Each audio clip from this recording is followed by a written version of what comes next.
The eviction notice clung to the apartment door when Marcus Bennett returned from his double shift at the diner. He peeled it away slowly, keeping it hidden from his 7-year-old son Julian, who might spot it through the window. The document felt impossibly heavy in his hand. Or perhaps that weight came from everything else crushing down on him. 3 months overdue on rent, the figure printed at the bottom might as well have read $3 billion given his chances of covering it. Marcus had just turned 32, though his reflection suggested otherwise. Permanent shadows had settled beneath his dark eyes. His palms were calloused and split from endless hours of dish soap and industrial cleaners. The uniform he wore held onto the scent of bacon grease and burnt coffee that survived every wash cycle. He'd been pulling doubles at the diner for 8 months running. Ever since Julian's mother vanished without explanation or financial support, abandoning them with nothing except shattered commitments and mounting debt. Inside their cramped 2-bedroom unit, Julian sprawled on the threadbare carpet. His schoolwork scattered around him like autumn leaves. His face transformed when Marcus stepped through the door, radiating the kind of pure joy only children possess, untouched by overdue rent and drained checking accounts. "Dad," he shouted, sprinting over for an embrace. "I aced my vocabulary quiz." Marcus lifted him despite his screaming muscles, despite the eviction notice wadded in his rear pocket. Despite absolutely everything. "That's my champion," he murmured against Julian's forehead. "You make me incredibly proud." Later that evening, after Julian drifted off clutching his quiz like a medal, Marcus planted himself at the kitchen table with a calculator and a mountain of invoices. The totals remained unchanged no matter how often he recalculated. Rent, power bill, food, Julian's school necessities. The arithmetic was straightforward and crushing. He was going under with no rope within reach. He considered phoning his father, but stubborn pride froze his dialing finger. His father had cautioned him about Julian's mother. Had warned him he was heading toward disaster. Marcus couldn't stomach the unspoken "I warned you" that would hover in the quiet, even if his father never voiced those exact words. The package showed up 3 days afterward. It arrived bulky and ivory-toned, bearing a sender's address from a legal practice in Northern California that Marcus had never encountered. His immediate assumption was another debt collector's demand, just wrapped in premium paper. He nearly discarded it unopened, but instinct held him back. Collection outfits didn't invest in quality stationery. They relied on cheap white envelopes with plastic windows and intimidating text. This appeared distinct. Significant. He tore it open cautiously, his hands quivering faintly. "Dear Mr. Bennett," the correspondence opened. "We are contacting you regarding an inheritance bequeathed to you by your great-uncle, Nathaniel Whitmore. Mr. Whitmore departed this world 6 weeks prior at age 93. Per his final wishes and testament, you stand as the exclusive heir to his holdings, which encompass a property situated in Redwood County, California, specifically a cabin carved from a fallen trunk, along with all possessions contained within." Marcus absorbed the sentences 3 separate times before comprehension set in. Great-uncle Nathaniel Whitmore. That name meant absolutely nothing to him. He'd grown up with only his father. No extended relatives that he'd been aware of. His father seldom discussed their family history, always deflecting whenever Marcus inquired about grandparents or other relations. He snatched his phone and dialed the number printed on the letterhead. A woman picked up after the second chime, her tone sharp and businesslike. "This is Marcus Bennett speaking," Marcus said, his voice unsteady. "I just received correspondence about an inheritance from somebody named Nathaniel Whitmore." "Ah yes, Mr. Bennett. We've been attempting to reach you for multiple weeks now. Your great-uncle left very explicit instructions. The property transfers to you completely unencumbered. No outstanding taxes, no liens attached. All the documentation awaits your signature." Marcus's thoughts raced. This doesn't add up. I had no idea I had a great-uncle. What reason would he have for leaving me anything? A brief silence followed on the line. "I cannot speculate about Mr. Whitmore's reasoning, Mr. Bennett. I can only relay what's documented in the will. He designated you as his sole heir. The property sits roughly 40 miles beyond a town called Ferndale, situated deep within the redwood forest. Extremely isolated location. What kind of property? Marcus asked, already suspecting this had to be either a mix-up or some elaborate con. The attorney paused. It's unconventional. The legal description characterizes it as a residential dwelling carved from a fallen sequoia trunk. From what we understand, your great-uncle was intensely private. He constructed the home personally more than 3 decades ago and inhabited it alone until his death. A house carved from a tree. Marcus nearly chuckled. It sounded lifted from a children's storybook, not reality. What's its market value? The property proves challenging to appraise given its singular construction and isolated positioning. The acreage totals 12. Regarding the contents, Mr. Whitmore provided particular directives. He insisted you examine everything personally before making any choices. Marcus surveyed his confined apartment, the eviction notice now magnetically fixed to his refrigerator like a prison sentence, Julian's backpack positioned near the door with the busted zipper he lacked funds to repair. He had absolutely nothing left to risk. "When can I visit?" he asked. 2 weeks afterward, Marcus and Julian traveled north in Marcus's 15-year-old Honda Civic, coughing and sputtering like it might expire at any second. Julian flattened his nose against the glass as they departed the city limits, observing as skyscrapers transformed into farmland, then rolling terrain, then woodland so thick the daylight barely filtered through. "Are we actually moving into a treehouse, Dad?" Julian asked for the 10th iteration. "Not certain yet, buddy. We're just inspecting it first. But the lawyer lady said it belongs to us." Marcus caught his son's gaze in the rearview mirror. Truth was, he'd already submitted his resignation at the diner and compressed everything they possessed into 4 cardboard containers now jammed in the trunk. He'd burned through his final dollars on gasoline. This cryptic inheritance wasn't just a possibility anymore. It represented their solitary lifeline. The GPS guided them off the interstate onto progressively narrower routes. Asphalt surrendered to gravel, then to earth so deeply rutted that Marcus decelerated to barely moving. The trees expanded taller and more massive, primordial titans that had stood long before Marcus existed, long before his father existed, long before most recorded civilization had transpired. Eventually, the GPS declared they'd reached their destination, but Marcus observed nothing except wilderness. He killed the engine and climbed out, Julian scrambling after him. "Where's the house?" Julian asked, rotating in place. Marcus extracted the hand-sketched map the attorney had enclosed with the documents. "Based on this, there ought to be a pathway right around here." He pressed through a barrier of ferns and discovered it, a slender trail barely discernible, swallowed by moss and pine needles. They proceeded in single file, Julian gripping the hem of Marcus's jacket. The forest held an eerie stillness broken only by wind whispering through branches hundreds of feet overhead. Then Marcus halted so abruptly that Julian collided with him. "Dad, what's wrong?" "Quiet," Marcus breathed. Before them, dominating the trail like a dormant beast, stretched an immense fallen sequoia. But this wasn't simply a toppled tree. The trunk measured so colossal it had to span at least 30 feet across. Perhaps wider. Its length vanished into the forest in both directions, cloaked in moss and small vegetation that had established itself in the bark. What stole Marcus's breath was what he spotted carved into the tree's flank. A door, an actual door, timber-built and weather-worn but sturdy, featuring a circular brass knob that caught faint gleams of filtered sunlight. "Is that it?" Julian whispered, his voice trembling with awe. "Is that our treehouse?" Marcus moved forward cautiously, half expecting the scene to evaporate like dawn fog if he approached too quickly. The door stood roughly 6 feet high, fitted flawlessly into an opening carved from the colossal trunk. Above it, someone had etched words into the bark, weathered smooth by decades of elements but still readable. "Whitmore's Haven." Marcus retrieved the key from his pocket, the one the attorney had shipped him. It appeared too mundane for something this remarkable, just an ordinary brass key threaded on a leather strap. But when he inserted it into the lock, it rotated effortlessly, and the door swung inward with barely a whisper.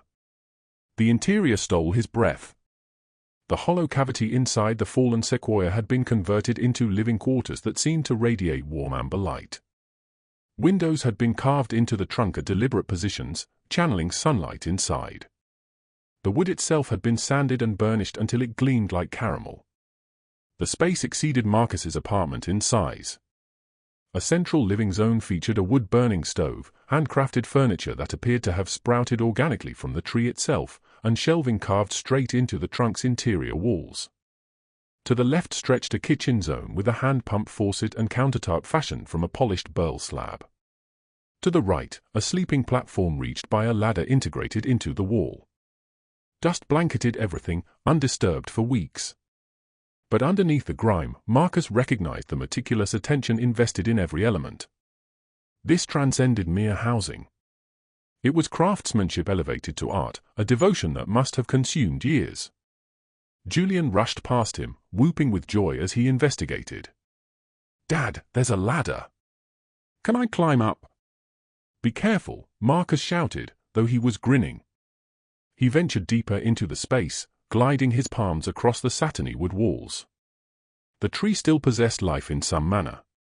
He could sense it vibrating beneath his fingertips, timeless and enduring. On one shelf, he discovered a photograph in an unpretentious wooden frame.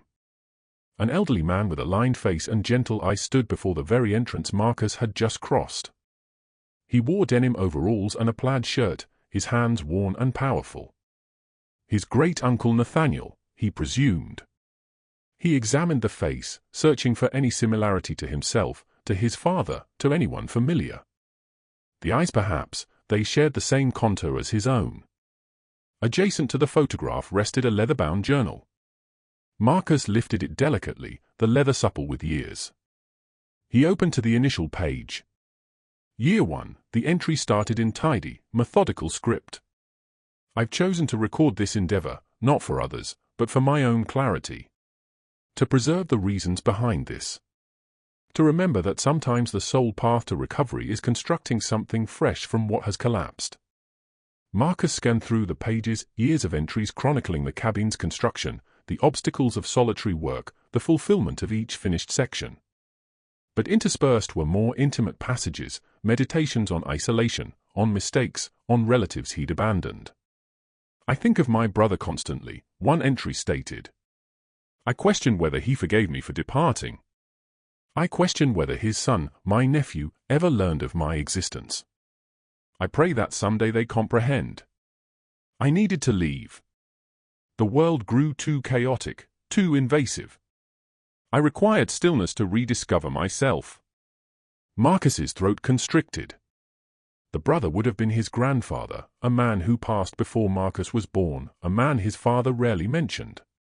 Julian descended from the loft, his face glowing with enthusiasm. "Dad, there's a bedroom up there with an actual bed and everything. And there's artwork on the ceiling, stars and crescent moons and flying birds." "That sounds amazing, buddy," Marcus said, shutting the journal. "Why don't you keep exploring while I check things out?" He progressed through the cabin, opening cupboards and storage compartments. Everything remained orderly, systematized, maintained. In the kitchen, he located essential provisions, canned items still within expiration dates, mason jars of preserved vegetables meticulously labeled with preparation dates. Nathaniel had been thoroughly prepared. In what seemed to be a compact workshop zone at the cabin's distant end, he found implements suspended on the wall. Each tool spotless and serviced. A workbench displayed partially completed projects, a carved wooden container, a small chair that must have been intended for a child. His child. The realization hit him abruptly. Had Nathaniel somehow known about Julian?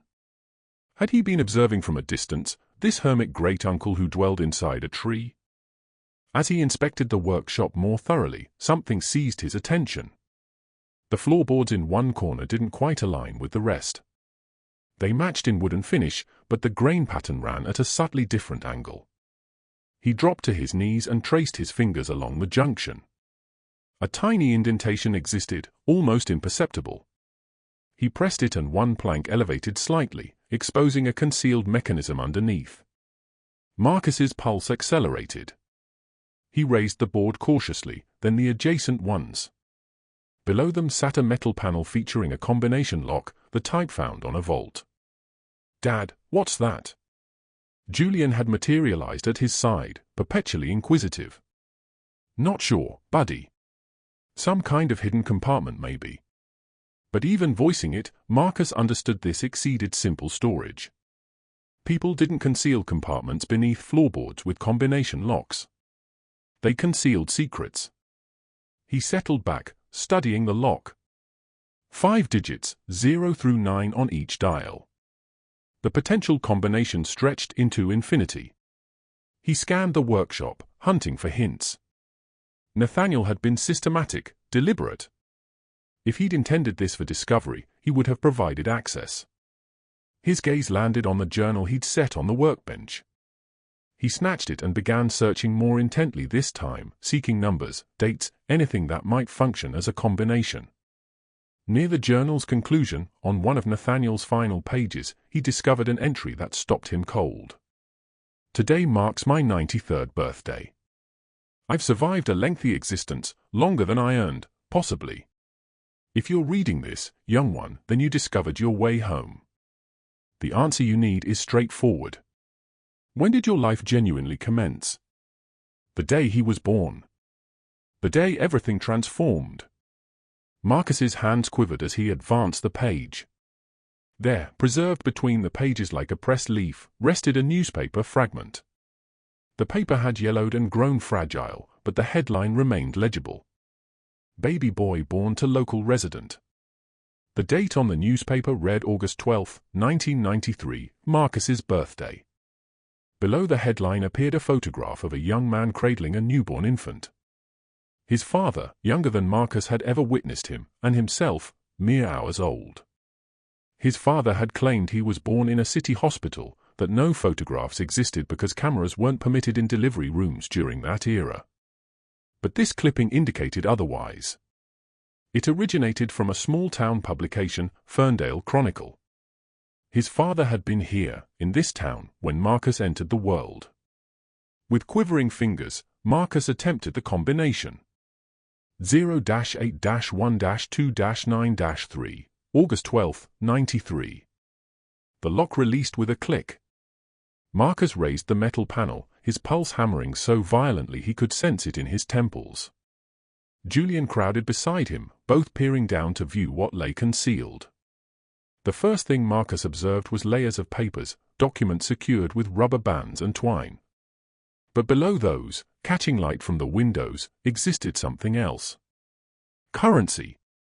Bundles upon bundles of currency, precisely arranged and sealed in plastic. "Holy!" Marcus breathed. He reached down with shaking hands and extracted one bundle. $100 bills, pristine and fresh. 50 notes per stack. He placed it aside and withdrew another, then another. Additional documents beneath, then more currency. The compartment appeared to extend deeper than seemed physically possible, reaching beneath the cabin floor in a deliberately engineered vault. Julian's eyes expanded to saucers. "Dad, is that actual money?" "I believe so, buddy." Marcus's voice sounded foreign to his own ears. "I think it's absolutely real." He extracted one document bundle and unwrapped it. Inside were banking statements, investment portfolios, property titles. He scanned them rapidly, his brain fighting to comprehend what he witnessed. Accounts registered in his great-uncle's name, some spanning back for decades.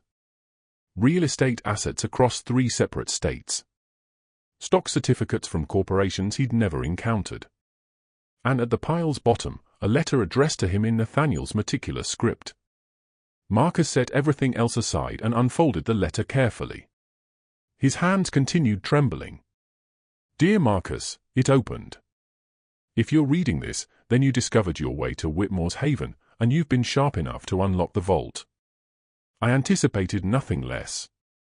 You are, after all, your father's son, and he was always the resourceful one. I suspect you have questions. I suspect your father never mentioned me, his upbringing here, why we became estranged. The truth is complex and agonizing, but you deserve to hear it. Your father was removed from me when he was 7 years old. Our father, your grandfather, was not an honorable man. He accumulated debts, perilous debts to dangerous individuals. When those individuals demanded payment, he made a decision that still torments me. He surrendered him. Not in the manner you might imagine, not into bondage or exploitation. He transferred him as a ward to an affluent family in the city who desired a son. Legal adoption, all documentation executed and certified. He received $50,000, sufficient to clear his obligations and begin anew. I received nothing. Just the awareness that my younger brother had vanished permanently. I attempted to resist it, but I was merely 16. I possessed no influence, no resources, no legal authority. The court declared it was preferable for him. That family could provide opportunities one never could. Perhaps they were correct. But I never ceased searching for him. Never abandoned trying to locate where he'd gone. By the time I found him again, he was an adult, married, established his own existence. He didn't remember me. He refused to remember. The family who raised him had informed him we were deceased. I honored his wishes and maintained distance. But I observed from afar. I witnessed his son being born. You, Marcus. I saw you mature through photographs and fleeting observations. And I preserved everything possible so that one day, when I departed, you would possess what your father and I never had. A choice. An escape route. A second opportunity. In this vault, you'll discover $150 million in cash, bonds, and assets. It represents the accumulation of my entire life's labor. I existed simply, conserved everything, invested prudently. I earned money the traditional way, gradually and meticulously over decades. This money belongs to you now. All of it. Deploy it however you determine appropriate. Construct a life. Care for your son.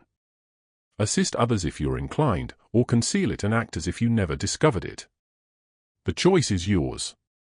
But comprehend this, money of this magnitude attracts notice. There are individuals who would harm you to obtain it. People who would seize everything and abandon you with nothing. Be selective about whom you trust. Be vigilant about how you utilize it.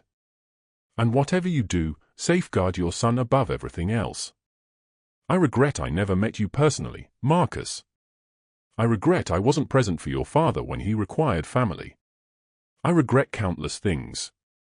But I don't regret this. You deserve this. You've earned it by enduring, by demonstrating strength, by choosing to journey here when you could have remained absent. Welcome home, young one. This cabin, this land, this existence I constructed, it's all yours now. Make of it what you wish. Your great-uncle, Nathaniel Whitmore. Marcus absorbed the letter twice. Then a third time. Tears coursed down his face, distorting the words. Julian encircled his arms around his father's shoulders, detecting the emotion even if he couldn't grasp the reason. "It's all right, Dad," Julian murmured. "It's all right." But it wasn't all right. It was staggering. It was unbelievable. It was excessive. $150 million. The figure didn't even register as authentic. Marcus had been anxious about covering rent, about nourishing his son, about maintaining utilities. And now this. He gazed down at the vault, at the currency stacks and documents still contained inside. He contemplated the eviction notice that had propelled him here, about the double shifts and the exhaustion and the terror that had been his perpetual companion for so long. And he contemplated the choice Nathaniel had referenced, the choice his grandfather had stolen from his father, the choice he now had to make. Keep the money hidden and disappear like Nathaniel had. Or emerge into visibility and confront whatever accompanied it. Julian tugged on his sleeve. "Dad, are we wealthy now?" Marcus laughed, the sound emerging half-sob, half-chuckle. "I'm not certain, buddy. Maybe. Probably. Yes." He pulled Julian close and pressed his face against his son's forehead, inhaling the familiar scent of apple shampoo and youthful innocence. This cabin, this vault, this impossible inheritance had just transformed everything. But sitting there on the floor of a dwelling constructed inside a fallen tree, embracing his son, Marcus realized something crucial. The money was merely paper and figures. What mattered was what followed next, the decisions he would execute, the existence he would construct, the legacy he would establish for Julian. And for the first time in longer than he could recall, Marcus experienced something he'd nearly forgotten. Hope. The first night. Marcus didn't sleep that initial night in the cabin. How could he? Every time he shut his eyes, all he witnessed were those currency stacks, those documents, that unfathomable figure. $150 million. He murmured it to himself in the darkness, experimenting with the words on his tongue like a foreign dialect he was attempting to master. Julian had drifted off hours earlier in the loft bedroom, depleted from the thrill of exploration and revelation. Marcus occupied the central living zone, a lantern projecting dancing shadows across the curved timber walls. The journal rested open in his lap, but he'd ceased reading. His mind was too saturated, too chaotic, too swamped to digest any additional information. He rose and approached the window, gazing out at the forest drenched in moonlight. The trees stood like wordless guardians, maintaining vigilance over secrets that had been concealed for decades. Somewhere beyond, past the tree line, the ordinary world continued rotating. People fretted about expenses and employment and mundane challenges. But in here, inside this fallen titan, Marcus had stumbled onto something that defied ordinary, something that felt simultaneously like a gift and a burden. The money remained there in the vault, precisely where he'd located it. He'd repositioned the floorboards after absorbing Nathaniel's letter, some instinct instructing him to conceal it again, to safeguard it. But he'd retained some documents, distributing them across the kitchen counter where he could examine them in the lantern glow. Banking statements spanning back for decades. Investment records displaying careful, systematic expansion. Property deeds for acreage he'd never encountered, in states he'd never traveled to. And receipts, hundreds of receipts, all meticulously archived and systematized. Nathaniel had recorded everything. As daybreak commenced, saturating the forest in shades of amber and copper, Marcus prepared coffee on the wood stove. The act of performing something ordinary, something habitual, helped stabilize his accelerating thoughts. He collected his mug and positioned himself at the counter, dragging the documents nearer. One bundle seized his attention. It was bulkier than the rest, secured with cord that had discolored with age. He unwrapped it cautiously and discovered what resembled a ledger, handwritten in Nathaniel's exact script. Each page was time-stamped, reaching back to 1978, shortly after he'd constructed the cabin. The entries were elementary initially, modest sums, a few hundred here and there, invested in stocks or deposited in accounts. But as the years advanced, the amounts expanded. 5,000 became 10,000. 10,000 became 50,000. And alongside each entry, Nathaniel had inscribed notes. Invested in corporation that manufactures microprocessors. They claim computers will occupy every household eventually. Appears improbable, but worth the gamble. Purchased acreage in Nevada. Desert property nobody desires. Holding for eventual development. Stock divided 3-for-1. Original investment of 2,000 now valued at 18,000. Marcus recognized he was absorbing the chronicle of a man who devoted his entire adult existence preparing for this moment. Every dollar meticulously preserved, every investment deliberately selected. All of it accumulating toward a sum so immense it seemed impossible for one individual living isolated in the wilderness to amass. But the figures didn't deceive. He extracted a calculator he'd discovered in one of the kitchen drawers and began totaling. Cash in the vault, roughly 12 million. Bonds and securities, another 15 million. Real estate holdings spanning 3 states, conservatively appraised at 80 million. And then the investment accounts, the ones Nathaniel had been cultivating for over 4 decades. The largest account alone contained $133 million. Marcus set down the calculator and pressed his palms against his eyes. This was genuine. This was actually impossibly genuine. A sound outside made him petrify. Footsteps crushing fallen needles. His heart vaulted into his throat. He moved swiftly to the window, careful to remain in the shadows.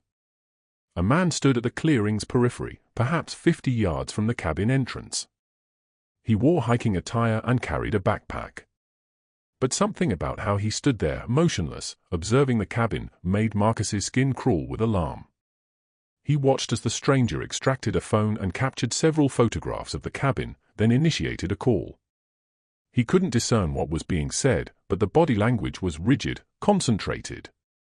After several minutes, he pocketed the phone and walked a deliberate circle around the fallen tree, scrutinizing it from every angle. Marcus's thoughts spiraled. Who was he? A hiker who'd encountered the cabin by chance, or something else? Someone who knew about Nathaniel? About what he'd left behind? The man approached the door. Marcus held his breath.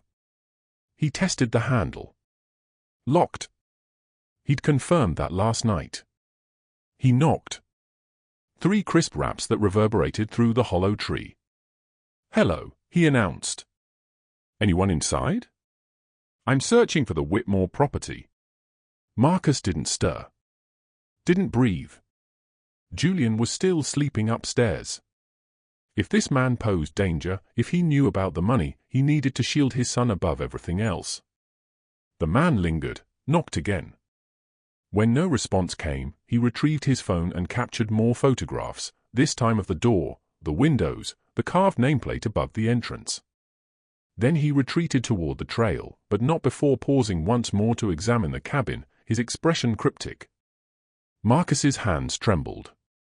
He grabbed his own phone, but no service existed out here.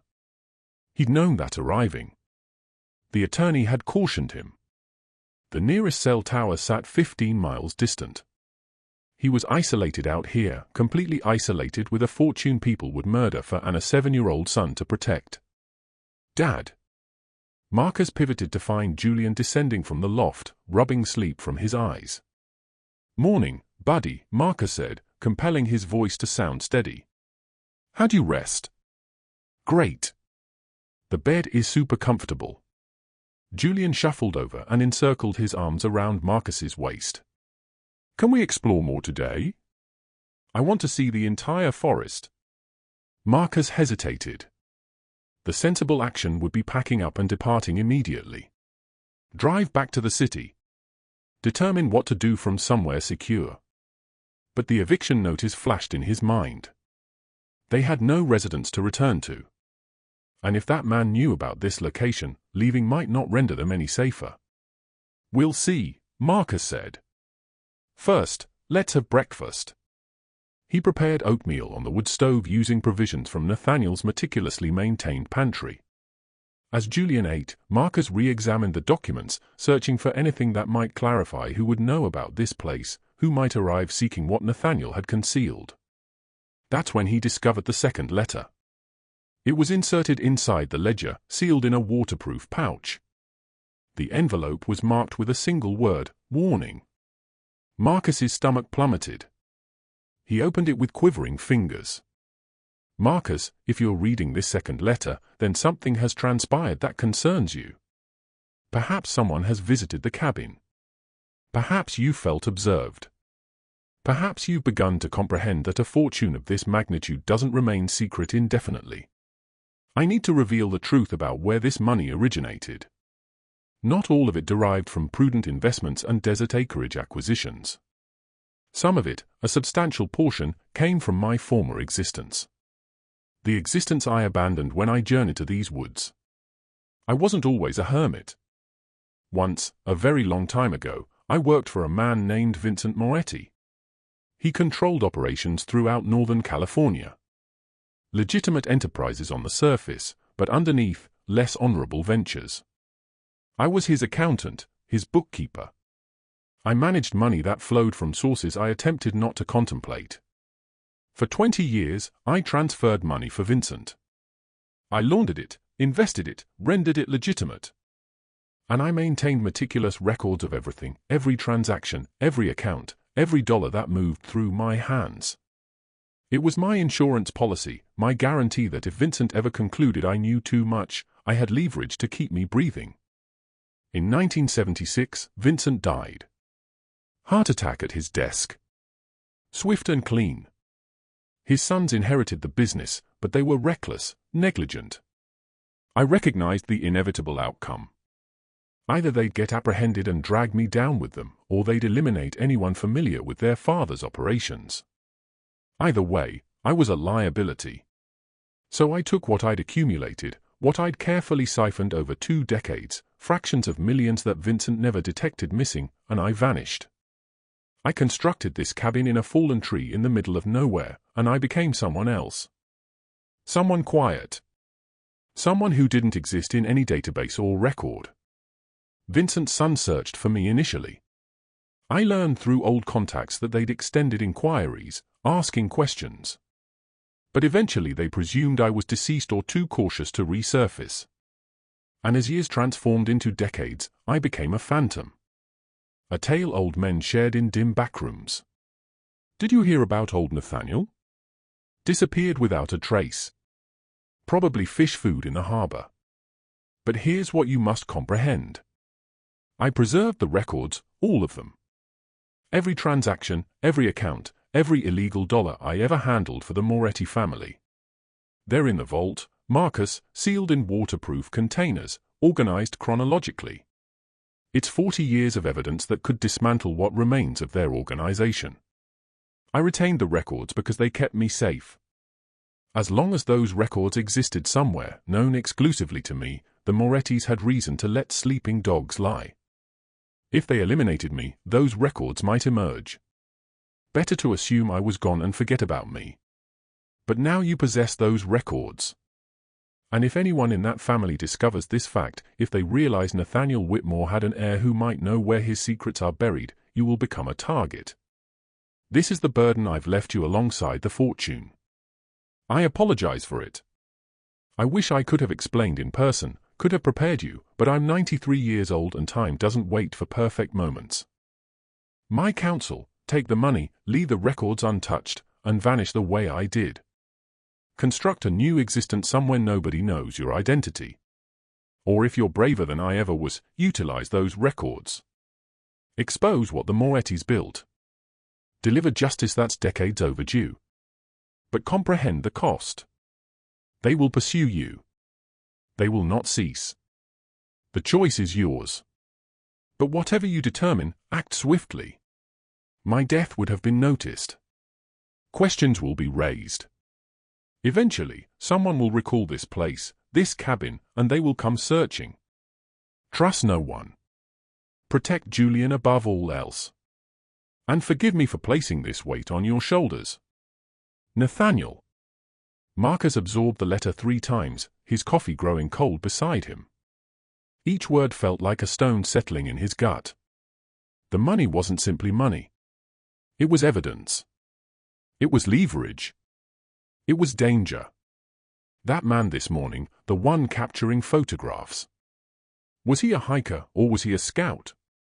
Someone the Morettis had dispatched to verify if the cabin still existed, if anyone had claimed it. Julian had finished his oatmeal and was now sketching pictures at the table, humming to himself. He looked so small, so innocent, so blissfully oblivious to the storm gathering around them. Marcus stood abruptly. He needed to examine those records. Needed to understand precisely what Nathaniel had left him. Julian, buddy, I need you to stay up in the loft for a little while, okay? Maybe read one of those books we found up there. But Dad, I want to go outside. Not right now, son. Please. Just for an hour. Julian's face drooped, but he nodded and ascended back up the ladder. Marcus waited until he heard the creak of the bed frame, then proceeded to the workshop. He raised the floorboards and reopened the vault. The cash and documents he'd witnessed last night occupied merely the initial layer. Beneath them, the vault extended down another 3 feet, lined with metal containers. He extracted the first one. Inside were files, hundreds of them, organized chronologically. 1970, 1971, 1972. Each file contained records of transactions, names, dates, amounts. Money flowing from businesses to offshore accounts, from accounts to investments, from investments to legitimate enterprises. The entire financial skeleton of a criminal empire, preserved in meticulous detail. Marcus extracted another container. More of the same. And another. The pattern continued through 1976, the year Nathaniel vanished. He sat back on his heels, overwhelmed. This wasn't merely evidence. This was ammunition. With these records, prosecutors could unravel decades of money laundering, racketeering, fraud. They could trace illegal money through generations of the Moretti family. But utilizing these records meant exposing himself. It meant stepping into the light and declaring, "I have what you've been afraid of for 40 years." It meant making himself a target. A knock at the door shattered the silence. Marcus's blood turned to ice. He rapidly replaced the metal containers and the floorboards, his hands moving on pure instinct. The knock came again, louder this time, more insistent. "Hello?" A woman's voice. Older, cordial. "I'm searching for Marcus Bennett. The attorney mentioned he'd be arriving this week." Marcus's thoughts spiraled. The attorney had promised discretion, promised not to divulge information about his arrival. So who was this? He moved silently to the front window and glanced through. A woman stood at the door, probably in her 60s, with silver hair gathered back in a practical bun. She wore jeans and a fleece jacket, and she appeared benign enough. But Nathaniel's warnings reverberated in Marcus's head. "Trust no one." "Just a moment," Marcus announced, his voice steadier than he felt. He grabbed a kitchen knife and tucked it into the back of his jeans, then verified that Julian was still safely upstairs before opening the door just a sliver. The woman smiled warmly. "Marcus Bennett? I'm Dorothy Sullivan. I live about 5 miles down the road. I was a friend of Nathaniel's, or as much of a friend as that old hermit permitted anyone to be." Marcus studied her carefully. "What do you want?" Dorothy's smile wavered slightly. "I heard he'd passed. I wanted to pay my respects. And to meet you. Nathaniel talked about you sometimes, you know. He was very proud of you, even though you'd never met." "He talked about me." "Not by name," Dorothy said. "But he mentioned his great-nephew. Said he was strong, raising a son alone. Said he deserved better than what life had delivered him so far." Marcus felt tears sting his eyes despite his caution. He blinked them back. "How did you know him?" "I run a small general store in Ferndale. Nathaniel would visit once a month for supplies. We'd chat.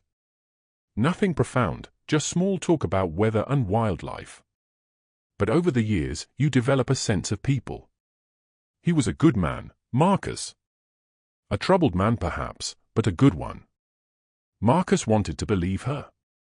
Wanted to trust that not everyone who appeared at his door posed a threat. But the knife pressed against his lower back reminded him to be careful. "Thank you for coming," Marcus said. "I appreciate it, but I need some time to settle in, figure things out." Dorothy nodded, understanding in her eyes. "Of course. I just wanted you to know if you need anything. Supplies, information, directions to town. You can find me at Sullivan's General Store on Main Street. Can't miss it." She turned to leave, then paused. "Oh, one more thing. There was a man in town yesterday asking questions about the Whitmore property. City fellow. Didn't provide a name. Claimed he was interested in purchasing land in the area, but Dorothy's expression darkened slightly. Something about him didn't settle right with me. Just thought you should know." Marcus's grip tightened on the door frame. "What did he look like?" "Tall, dark hair, expensive clothes. Drove a black SUV with tinted windows. Not the kind of vehicle you encounter much around here." The description matched the man Marcus had witnessed that morning. His pulse accelerated. Did he mention what he wanted specifically? Dorothy shook her head. Just asked where the old Whitmore place was, if anyone was residing there now. I told him I didn't know. Figured it wasn't my business to share. Thank you, Marcus said sincerely. Thank you for not telling him. Dorothy studied him for a prolonged moment, and Marcus had the unsettling sensation that this woman perceived more than she revealed. You be careful, dear. This isn't the safest place for a man and child alone. These woods are deep, and not everyone who comes here has honorable intentions. After Dorothy departed, Marcus locked the door and leaned against it, his heart hammering. The walls were closing in. First the man this morning. Now Dorothy's warning about someone in town asking questions. How long before they located him? How long before whoever dispatched that man came knocking with more than just a camera? He needed a plan. Needed to determine quickly what to do with the money, with the records, with everything Nathaniel had left him. Julian climbed down from the loft. Was that a visitor, Dad? Yes, Buddy. Just a neighbor checking on us. Are we safe here? The question struck Marcus like a punch to the chest. Julian's wide eyes gazed up at him, full of trust and innocence. He believed his father could protect him. Believed everything would be okay because Dad was there. Marcus knelt down and pulled his son close. We're safe, he lied. I promise. But even as he voiced the words, he heard a vehicle approaching on the dirt road. Not the rattle of Dorothy's old pickup truck. This was smoother, quieter, more expensive. Marcus moved to the window. A black SUV glided to a stop 30 feet from the cabin entrance. The same SUV Dorothy had described. Julian, Marcus said, keeping his voice calm despite the panic surging in his chest. I need you to go back upstairs right now. Hide in the bedroom under the bed. Don't come out until I tell you, no matter what you hear. But Dad. Now, Julian. Please. Something in Marcus's tone made Julian comply without further question. He scrambled up the ladder, and Marcus heard the soft thud of his son crawling under the bed. The SUV's door opened, and the man from that morning stepped out. In daylight, Marcus could observe him more clearly. He was younger than he'd estimated, maybe 40, with a kind of polished appearance that communicated money and authority. He wore dark jeans and a leather jacket, and his movements possessed the casual confidence of someone accustomed to getting what he wanted. He walked toward the cabin, not bothering to pretend this was a cordial visit. He knocked once, sharp and commanding. Mr. Bennett, he called out. I know you're in there. I think we need to have a conversation. Marcus grabbed the knife from his jeans and held it behind his back. He opened the door but remained in the frame, blocking the entrance. Who are you? The man smiled, but it didn't reach his eyes. My name is Anthony Moretti. I believe you have something that belonged to my family. Marcus's blood ran cold.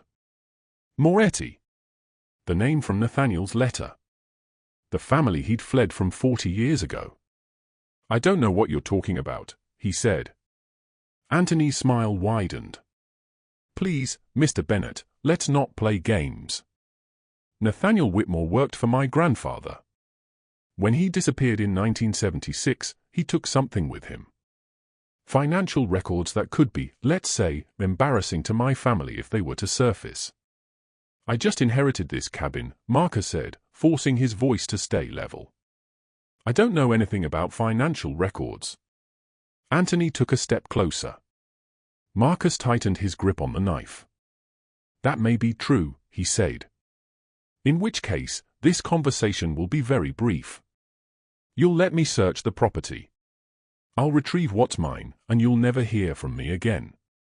You can keep the cabin, the land, whatever else is here. I only want the records.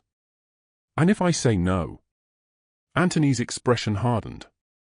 Then you're choosing to make this difficult.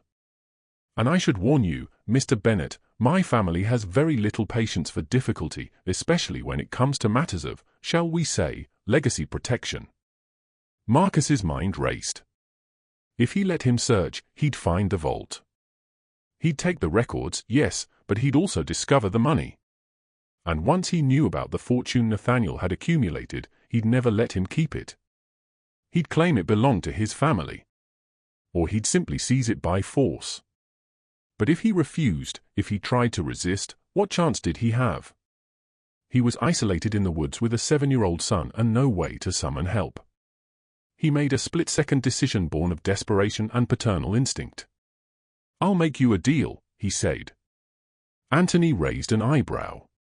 "I'm listening. Give me 24 hours. Let me go through my great-uncle's things properly. If I find any records, I'll call you. You can have them. But I need time to make sure I'm not handing over something that might be valuable to me, something I could sell." The last part was a gamble, an attempt to make him think he only cared about money, that he had no idea what the records really contained. Anthony considered this. 48 hours, he said, not 24. "But Mr. Bennett, if you try to run, if you try to contact authorities or media or anyone else, the deal is off. And my family's reach is very long. There's no way you could hide that we wouldn't eventually find you." He pulled out a business card and set it on the porch railing. "My number. Call me when you've made your decision." He walked back to the SUV, but before getting in, he turned back one more time. "Oh, and Mr. Bennett, for your son's sake, I hope you choose wisely." The SUV rolled away, leaving Marcus standing in the doorway, his legs trembling so badly he had to hold onto the frame to stay upright. He waited until the sound of the engine had completely faded before calling Julian down. "Is he gone?" Julian whispered, emerging from the loft with tear-stained cheeks. "He's gone, buddy." Marcus pulled him close, holding him so tight Julian squeaked in protest. But even as he comforted his son, Marcus's mind was working through the impossible situation he'd found himself in. 48 hours. 2 days to decide what to do with a fortune and evidence that could destroy a crime family. 2 days to figure out how to protect Julian. 2 days to become someone strong enough, brave enough, smart enough to survive what was coming. He looked around the cabin at the smooth wooden walls of the fallen giant that had sheltered Nathaniel for 40 years. He'd hidden here, stayed small, kept his head down, and it had worked until time and age had finally caught up with him. But Marcus had a son to think about. Julian deserved more than a life spent hiding in the woods, looking over his shoulder, afraid of shadows. As the sun set that evening, painting the forest in shades of crimson and violet, Marcus sat at the kitchen counter with all of Nathaniel's documents spread out before him. He'd put Julian to bed early, exhausted from the stress of the day. Now Marcus studied the records with new eyes. He examined the names, the amounts, the intricate web of transactions that Nathaniel had documented. And slowly, a plan began to form in his mind. It was risky. It was probably foolish. But it was better than running or surrendering. He pulled out the business card Anthony had left and stared at the phone number. Then he tucked it into his pocket and went to the vault one more time. This time he wasn't looking at the money or the records. He was looking for something else. Something Nathaniel might have left behind. A weapon.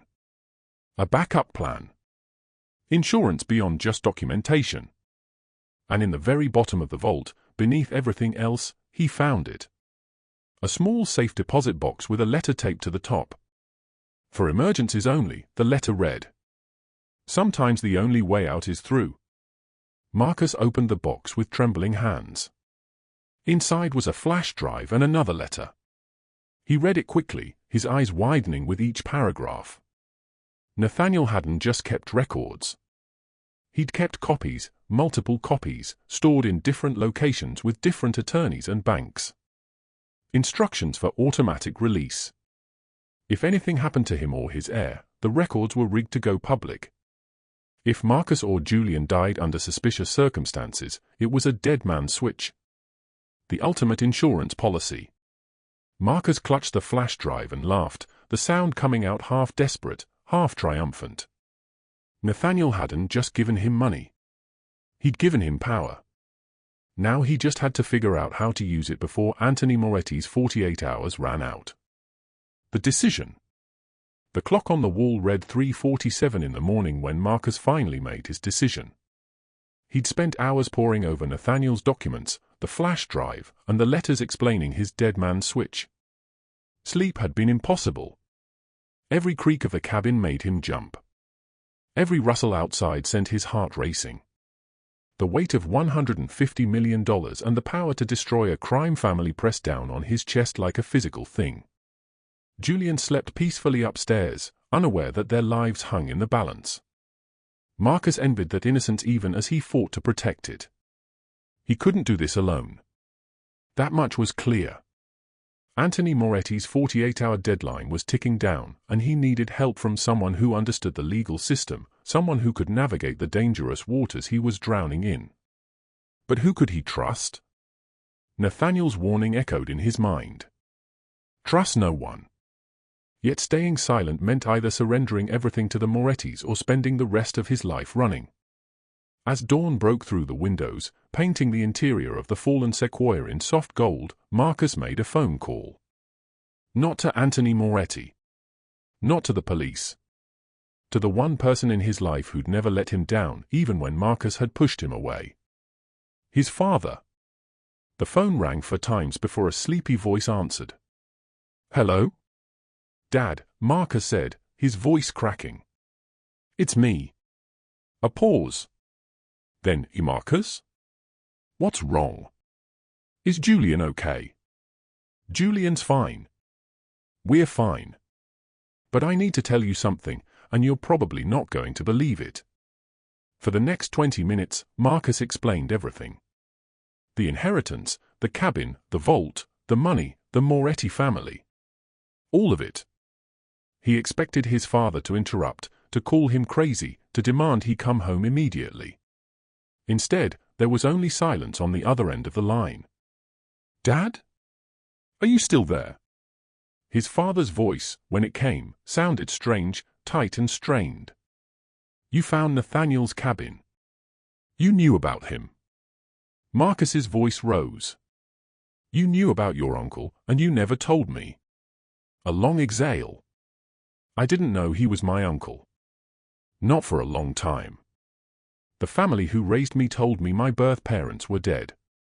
It wasn't until I was 26, just before you were born, that I hired an investigator to find my medical history.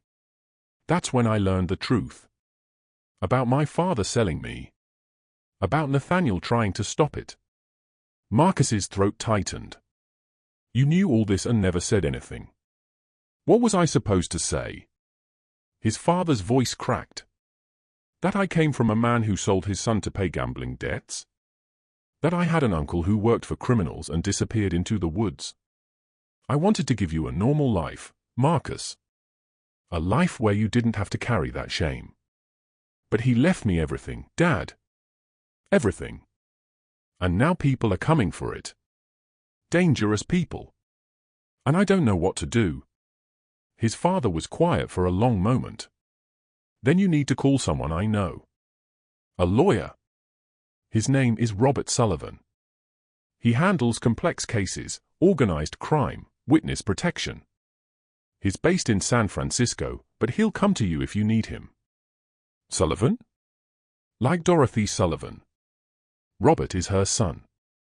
She already called him yesterday after she met you. She was worried. Robert's been waiting for your call. Marcus felt something loosen in his chest. So Dorothy hadn't been just a friendly neighbor. She'd been protecting him in her own way. How much does he know? Everything, his father said. Nathaniel contacted Robert 15 years ago, set up trusts and contingencies. Robert has copies of all the records, all the evidence. He's been waiting for someone from the family to claim the inheritance. He just didn't know it would be you. Why didn't you tell me any of this before? Because I was afraid, his father admitted. Afraid that if you knew, you'd go looking for answers. And I knew what Nathaniel had been involved in. I knew how dangerous it was. I wanted to keep you away from all of it. Well, I'm in it now, Marcus said. Whether I want to be or not. Then let Robert help you. He's good, Marcus. And he's not afraid of the Morettis.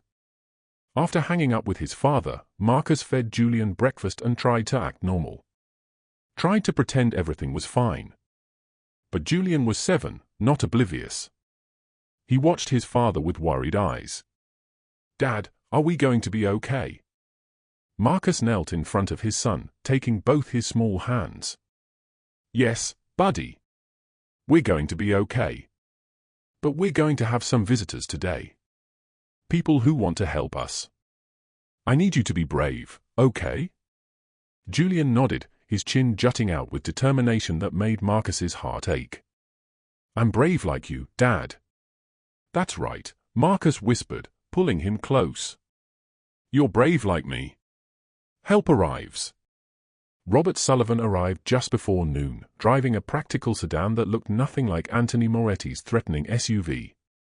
He was in his 40s, with kind eyes behind wire-rimmed glasses and a calm demeanor that immediately put Marcus at ease. Dorothy followed in her pickup truck, bringing supplies and food. The older woman wrapped Marcus in a hug that felt like absolution. "You should have told me who you were yesterday," Marcus said softly. Dorothy pulled back, studying his face. "Would you have trusted me if I had? If I'd shown up and said, 'Hello, I know about your great-uncle's fortune and his criminal past. Let me help you.'" Marcus smiled despite everything. "Probably not." Inside the cabin, while Julian colored pictures at the kitchen table, Robert spread his own documents across the counter. They matched Nathaniel's records almost exactly. "Your great-uncle was meticulous," Robert said.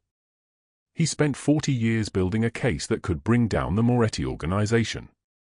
But he never used it because he knew the cost. Once these records go public, there's no taking them back. Lives will be ruined. People will go to prison. And you'll be at the center of it all." "Anthony Moretti came here yesterday," Marcus said. "He gave me 48 hours to hand over the records." Robert's jaw tightened.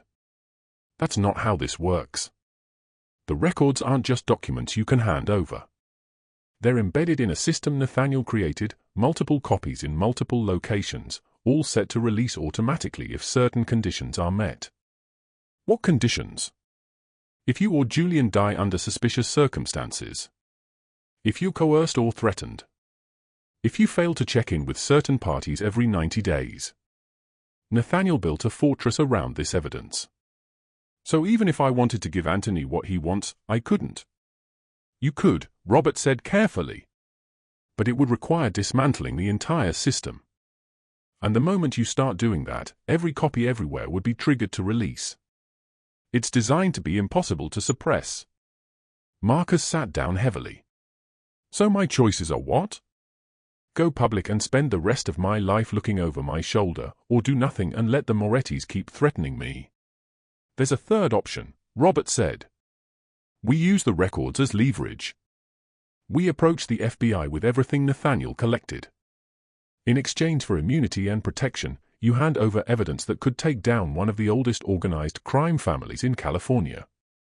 The Morettis would spend the next decade fighting legal battles instead of coming after you." "And if they come after me anyway? After Julian?" "That's where witness protection comes in," Robert said quietly. "New identities, new location, government protection. It's not perfect, but it's safer than trying to fight them alone." Marcus looked at Julian, still innocently coloring, humming a tune under his breath. The idea of uprooting his son, of making him abandon everything familiar, made Marcus's stomach churn. But what was the alternative? "How long do I have to decide?" Marcus asked. Robert checked his watch. "Moretti gave you 48 hours. That leaves approximately 26. But I'd recommend we move faster. Men like Anthony don't like waiting, and they rarely honor their own deadlines." Dorothy spoke up from where she'd been quietly listening. "There's something else you should know. Anthony Moretti isn't alone out here. I've seen at least 3 other vehicles in town over the past 2 days. Out-of-state plates, men in expensive clothes asking questions. They're watching you." Marcus felt the walls closing in again. "So I'm trapped. No, Robert said firmly. You're not trapped. You have power here, Marcus. Nathaniel made sure of it. These records, this evidence, it's the leverage you need. But you have to be willing to use it. That afternoon, while Julian napped upstairs and Dorothy kept watch outside, Marcus sat with Robert and went through every document, every file, every piece of evidence Nathaniel had collected. The scope of it was staggering: decades of money laundering, racketeering, fraud, and worse. Names he recognized from newspapers and television. Politicians, business leaders, judges, all of them connected to the Moretti family in ways they'd spent fortunes to hide.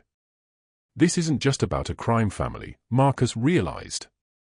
This is about an entire system of corruption. Robert nodded. That's why it's so dangerous. And why it's so important. If you do this, if you go public with this evidence, you won't just be taking down the Morettis. You'll be exposing everyone they've ever worked with. Marcus thought about his life before this inheritance. The double shifts, the eviction notice, the constant fear that he wasn't enough for Julian. He'd been invisible then, just another struggling single father that society looked past. But now he held the power to shake the foundations of an empire built on suffering and crime. He could be invisible again, take the money and run, change his name and hide. Or he could stand up and fight. I need some air, Marcus said, standing abruptly. He walked outside, past Dorothy, who nodded but didn't speak, and into the forest. The trees rose around him like ancient witnesses, their roots deep in the earth, their branches reaching toward the sky. They'd been here long before the Morettis, long before Nathaniel, long before any of this mess. And they'd be here long after. Marcus thought about the fallen sequoia that housed the cabin. It had lived for perhaps 2,000 years before it fell. But even in death, it had given life. Nathaniel had built a home inside its hollow heart. And now Marcus stood at a crossroads, trying to decide what kind of life he would build from the ruins of his great-uncle's secrets. He heard footsteps behind him. Robert had followed him out. I know this is overwhelming, he said gently. No one would blame you if you walked away. Yes, they would, Marcus said. I would blame me. He turned to face him. Julian deserves better than a father who runs from hard things. He deserves to see that sometimes you have to stand up even when you're scared. So you'll do it? You'll go to the FBI. Marcus took a deep breath. Not yet. First, I want to talk to Anthony Moretti face to face. I want him to understand that I'm not some scared man he can intimidate. Robert's eyes widened. That's incredibly dangerous. I know. But it's necessary. He pulled out the business card Anthony had left. Call him. Tell him I'll meet with him tomorrow morning, here at the cabin. And tell him to come alone, because I'll know if he doesn't. Back inside, as evening fell and Dorothy prepared dinner for everyone, Marcus sat with Julian and had the hardest conversation of his life. Buddy, we need to talk about some grown-up things. Julian set down his crayons, sensing the seriousness in his father's tone. We came here because we didn't have anywhere else to go, Marcus began. But we found something special, something that can help a lot of people. But there are also people who don't want us to have it. People who might try to scare us, like that man yesterday. Like him? Julian asked quietly. Yes, like him. Marcus took his son's hands. I need to know if you understand that things might be different for a while. We might have to make some big changes. Are we going to run away?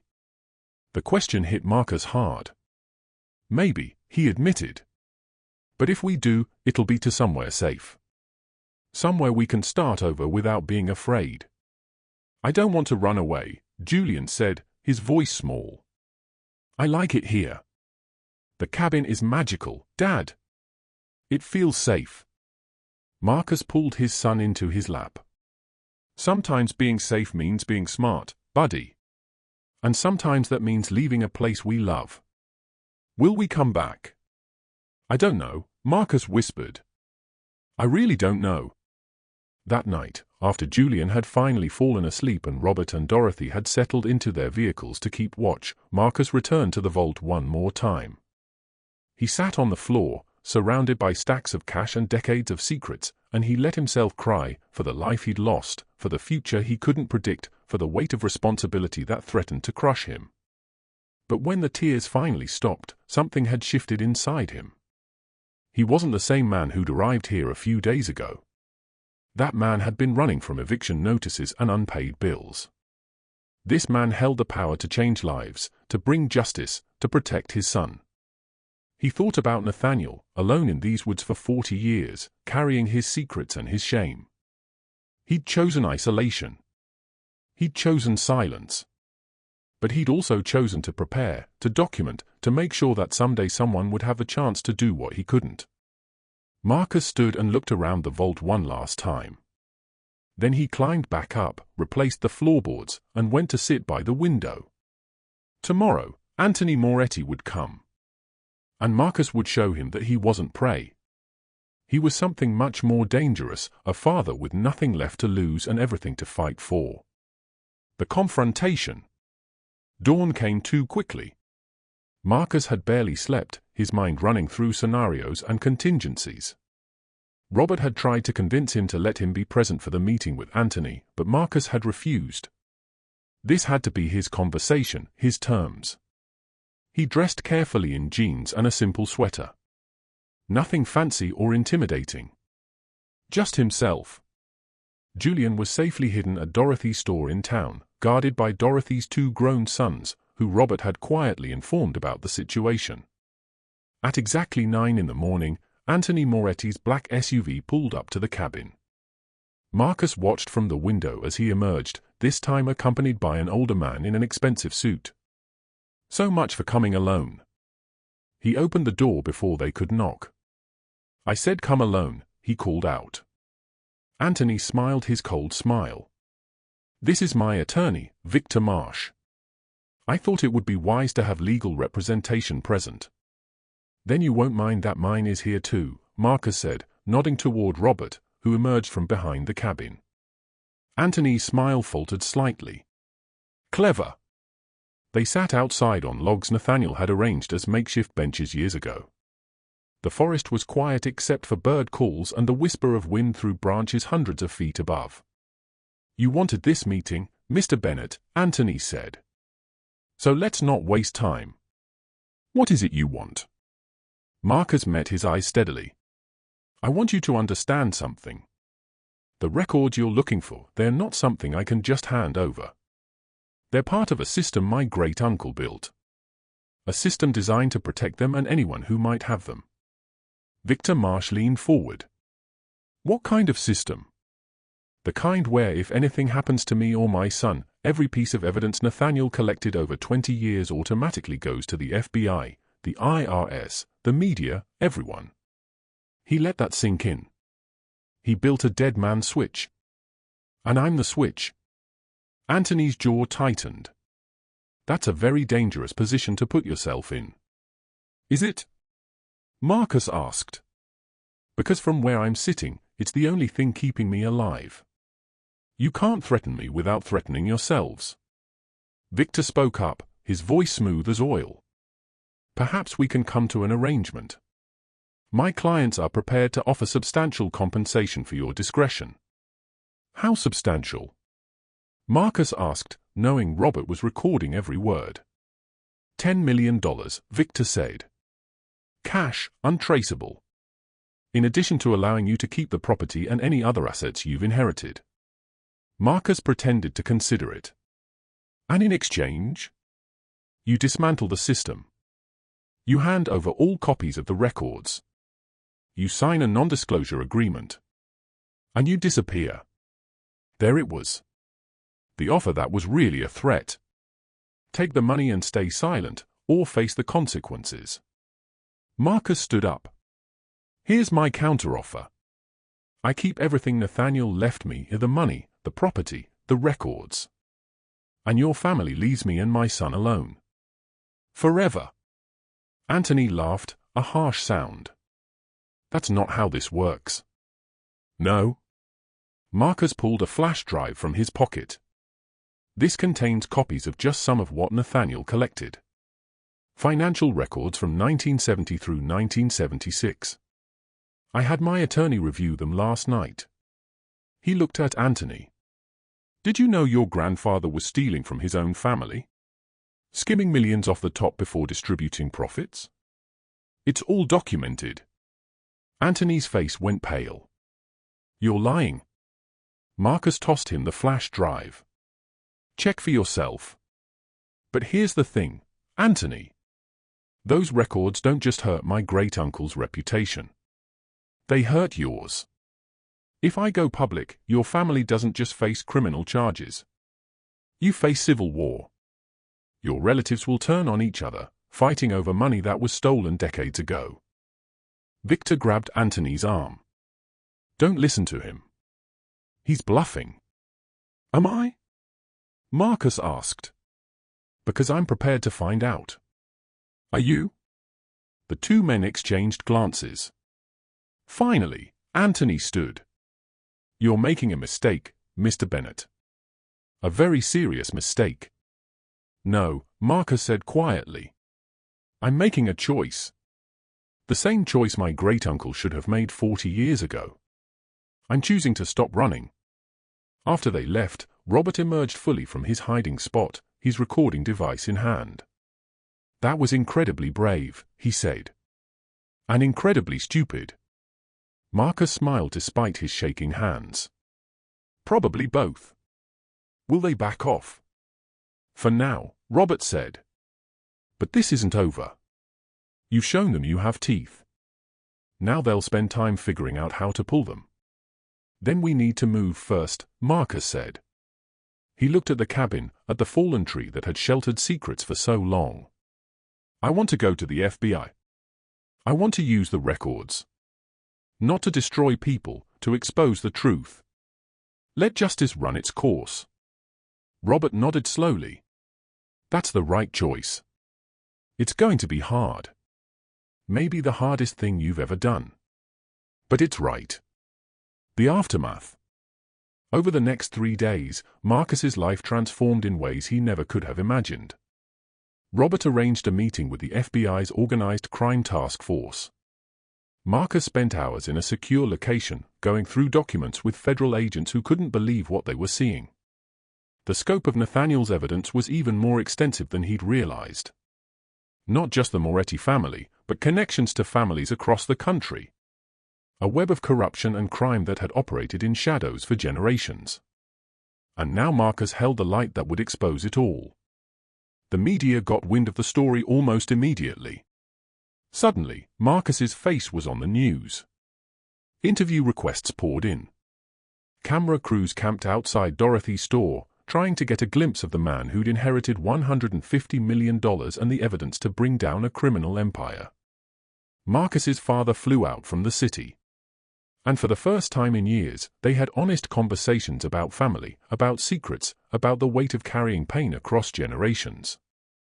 His father held him as Marcus broke down one evening, overwhelmed by the magnitude of what he'd set in motion. I don't know if I'm strong enough for this, Marcus whispered.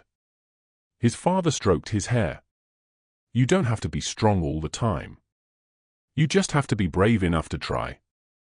Julian adjusted surprisingly well, considering. Dorothy's grandson, who was 8, became an instant best friend. The two boys played in the forest, climbed trees, built forts from moss and branches, while adults handled the complicated, dangerous business of justice. But at night, when it was just the two of them in the cabin, Julian would curl up next to Marcus and ask questions. Will the bad men come back? I don't think so, buddy. The good people are watching now. Are we rich, Dad? Yes, Marcus admitted. Very rich. But that doesn't change who we are. Does it change what we can do? The question stopped Marcus cold. He looked at his son, so small but so wise. Yes, he said slowly. It changes what we can do. And that's when the idea began to form. Not just using the money to run, to hide, to build a comfortable life, but using it to help others. to create something meaningful from the ashes of Nathaniel's hidden life. He thought about all the single parents he'd known at the diner, working doubles just to survive. He thought about the kids at Julian's school whose backpacks had broken zippers and whose shoes had holes. He thought about people trapped in cycles of poverty and desperation with no way out. What if he could be their way out? One evening, sitting at the counter with Robert and Dorothy, Marcus voiced the idea out loud. I want to start a foundation. Something that helps single parents. Provides childcare, job training, emergency funds. Something that gives people a chance when the world's written them off. Robert looked at him with something like pride. That's a beautiful idea. Is it even possible? Marcus asked. With my situation, with the FBI investigation, with everything. It'll take time, Robert said, and careful legal structuring. But yes, it's possible. He smiled. Nathaniel would have loved this. Using money he took from criminals to help people they hurt. Marcus looked around the cabin at the smooth wooden walls glowing in the lamplight. This place had been a hiding spot for 40 years. But maybe it could become something else, a symbol, a starting point. I want to call it the Fallen Giant Foundation, Marcus said. Because even when you fall, you can still give shelter. Dorothy wiped tears from her eyes. That's perfect, dear. That's absolutely perfect. As the week drew to a close, Marcus stood outside the cabin one evening, watching the sun set through the ancient trees. He thought about the man he'd been just days ago, terrified and desperate, clinging to an eviction notice and the last of his pride. That man felt like a stranger now. This man, the one standing in the fading light surrounded by trees that had weathered storms for millennia, this man was different. Stronger. Clearer. More certain of his purpose. He heard footsteps and turned to find Julian running toward him, face flushed with joy from playing. Marcus caught his son and spun him around, both of them laughing. Dad, Julian said breathlessly, I love it here. Can we stay forever? Marcus set him down and knelt to meet his eyes. I don't know about forever, buddy. But for now, yes. This is our home. And maybe, just maybe, he was beginning to believe it. Justice and new beginnings. 3 months after Marcus first opened the vault beneath the fallen Sequoia, federal agents arrested 17 members of the Moretti crime family. The indictment read like a history book of corruption spanning for decades and touching nearly every major city on the West Coast. Charges included money laundering, racketeering, fraud, bribery, and conspiracy. The evidence that made it all possible sat in neat boxes in a federal courthouse, each document meticulously preserved by a man who'd spent 40 years preparing for justice he'd never lived to see. Marcus watched the news coverage from the cabin, Julian curled up beside him on the couch Nathaniel had built from a single slab of burlwood. The reporters called it the biggest organized crime takedown in California history. They called Marcus a hero, a whistleblower, a brave man who'd risked everything to expose the truth. But sitting there in the quiet sanctuary of the tree, Marcus didn't feel like a hero. He felt exhausted, relieved, and cautiously hopeful that maybe, finally, the worst was behind them. Robert Sullivan had warned him it wouldn't end with the arrests. Trials would take years. Appeals would stretch even longer. And there would always be loyalists, people who blamed Marcus for destroying their livelihoods, their family legacy, their criminal empire. He'd been right to warn him. The first threat came by mail, a letter with no return address. Simple words scrawled in angry handwriting. You took everything from us. We'll take everything from you.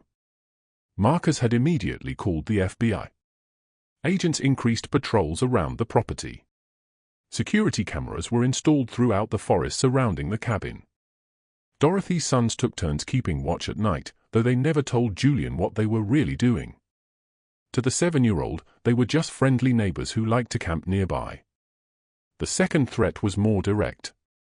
Someone had spray-painted words across the front door of the cabin one night while Marcus and Julian slept inside. Dead man walking.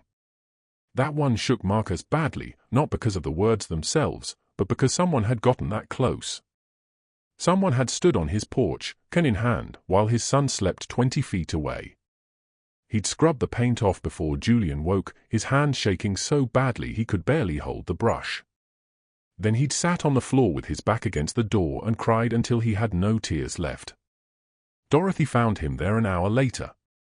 The older woman said nothing, just sat down beside him and held his hand until Marcus's breathing steadied. "I don't know if I can do this," Marcus whispered. "I don't know if I'm strong enough." Dorothy squeezed his hand. "Strength isn't about never being afraid, dear. It's about being terrified and doing it anyway."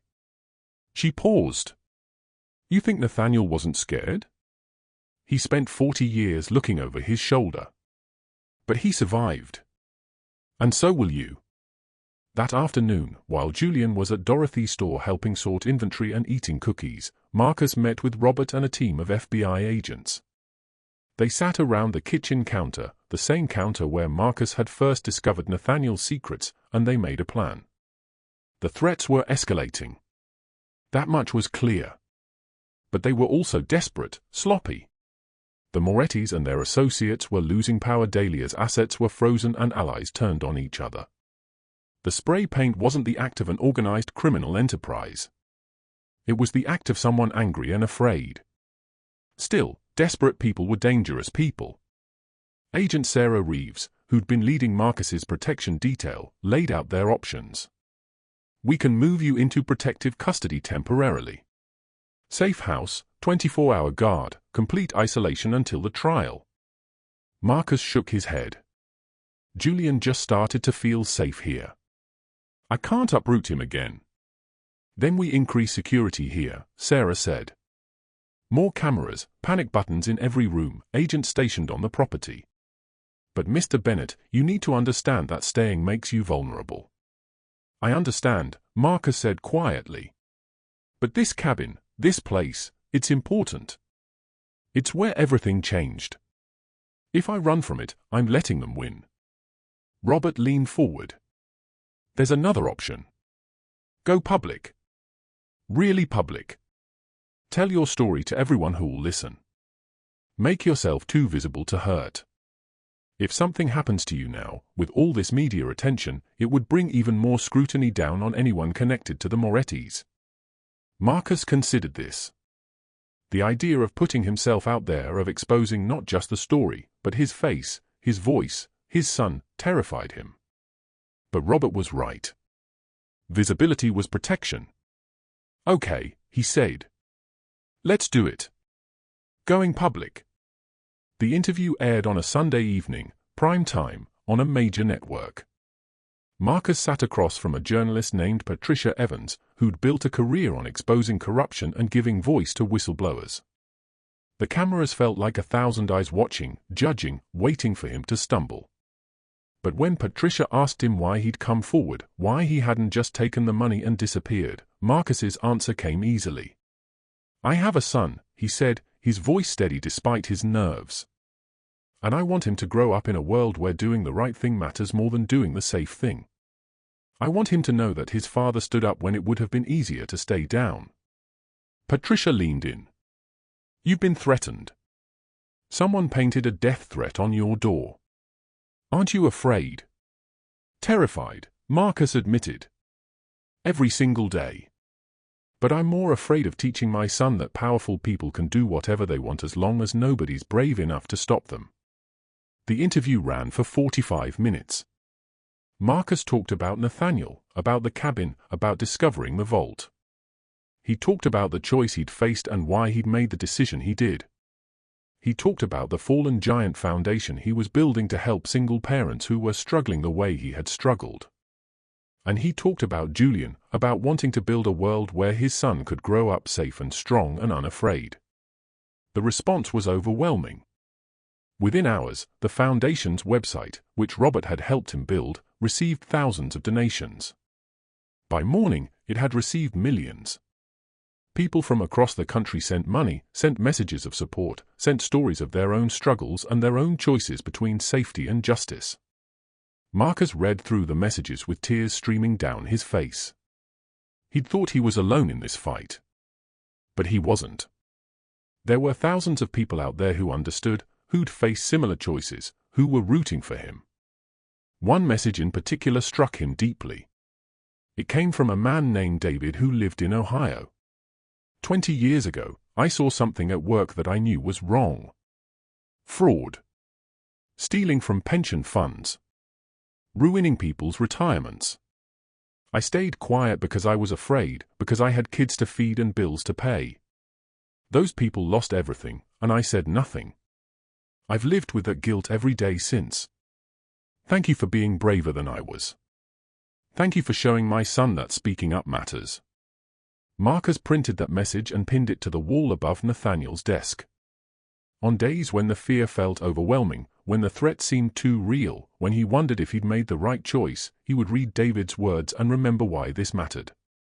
But public support didn't stop the threats entirely. 2 weeks after the interview aired, someone tried to burn down Dorothy's store. The fire was small, contained quickly by the volunteer fire department, but the message was clear. Everyone connected to Marcus was a target. Dorothy refused to be intimidated. She reopened the store 3 days later with a sign in the window that read, "Still here. Still standing." Marcus helped her clean up the smoke damage, the two working side by side in silence, their shared determination speaking louder than words. The breakthrough came from an unexpected source. One of the men arrested in the initial sweep, a mid-level Moretti associate named Thomas Prieto, agreed to cooperate with prosecutors. In exchange for a reduced sentence, he provided information about who was behind the threats. Not the Moretti family directly. They were too smart for that, too careful to risk additional charges. But a cousin, Vincent Moretti, who'd lost his contracting business when federal assets were frozen, had been hiring local thugs to intimidate Marcus. He'd convinced himself that if he could scare Marcus into recanting, into admitting the evidence was fake, he could save what was left of the family empire. It was desperate and stupid and ultimately futile. But it was also dangerous. The FBI arrested Vincent at his home in Sacramento. They found detailed plans for escalating the harassment, including photographs of Julian, notes about his schedule, maps of the forest around the cabin. When Marcus saw those photographs, his blood ran cold. "They were watching my son," he said, his voice shaking with rage and fear. Agent Reeves put a hand on his shoulder. "He's in custody now. And with this evidence, he's not getting bail.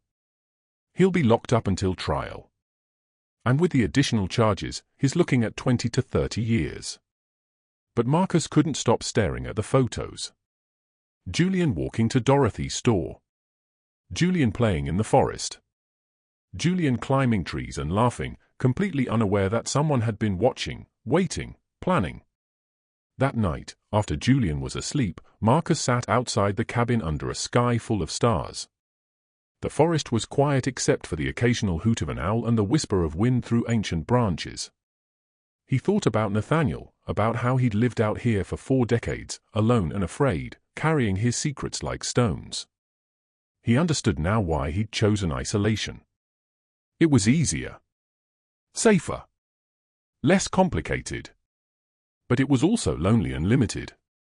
And ultimately, it had meant dying with his truth locked away, useful to no one. Marcus had made a different choice. He'd stepped into the light, exposed himself and his son to danger, risked everything for the chance to do something that mattered. And yes, it was terrifying. Yes, there were days he wanted to pack up and run, to take Julian somewhere far away where no one knew their names. But there were also days like today, when he'd received a call from a single father in Portland who'd used a grant from the Fallen Giant Foundation to pay for childcare so he could finish his engineering degree. Days when he got letters from families who'd received emergency funds that kept them from being evicted. Days when he saw the direct, tangible impact of choosing courage over comfort. Robert arrived the next morning with news that shifted everything once more. The trials were moving forward faster than expected. Key witnesses were cooperating. The prosecution's case was so strong that several defendants were already negotiating plea deals. "How long until it's over?" Marcus asked. "Could be 2 years. Could be 5, Robert said honestly. White-collar crime cases drag on forever. But Marcus, the important thing is that it's working. The evidence Nathaniel collected, the records you turned over, they're dismantling an organization that's operated for 70 years. He paused. You did that. You made that happen. Nathaniel made it happen, Marcus corrected. I just finished what he started. No, Robert said firmly.